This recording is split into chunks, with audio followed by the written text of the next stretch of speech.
வணக்கங்க. இதுதான் railway station போகிற வழி, மணவாளன் நகர். இந்த பிரிட்ஜுக்கு மேலே ஓரமாக நடந்து போகிறது. இந்த வழி போய் கூட நம்ம டிக்கெட் எடுத்து நம்ம சென்னைக்கெலாம் போகலாங்க. இந்த பக்கமாக எதுக்கு நான் அடிக்கடிக்கு வருவோம் அப்படின்னா, மீன் மார்க்கெட்டிங் இருக்குங்க மாநகரில்.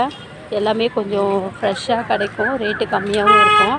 அதனால் மணவாளன் நகர் வந்து மீன் வாங்கினா அதுக்கப்புறம் போவோம். இந்த பக்கம் ஆறுலாம் தெரியுதுங்களா, மழை பெஞ்சா அந்த சைட்லாம் செம்ம தண்ணி போகுங்க. இப்போ தான் கேட்டெல்லாம் இதுக்கு ரெடி பண்ணாங்க அழகாக. ஃபஸ்ட்டு கேட்டெல்லாம் எதுவுமே கிடையாது. ஆனால் இங்கே சைட்லேயே வந்துட்டு பழங்க, பூ, காய்கறிங்க எல்லாமே விற்பாங்க. விவசாயம் பண்ண கீரைங்கள்லாம் இங்கே நல்லா கிடைக்குங்க. இந்த பக்கம் கூட ஆறு இருக்குது பாருங்கள். எல்லாமே வெயிலில் காஞ்சி போயிட்டு இருக்குது. ஆனால் சூப்பர் பிளேஸுங்க. எனக்கு கீரை வேணும், மீன் வேணும்னா இந்த பக்கம் தான் வந்து வாங்கிட்டு போவேன். சென்னைக்கு போனனாலும் இங்கேயே டிக்கெட் கவுண்டர் இருக்குது. டிக்கெட் எடுத்துகிட்டு நம்ம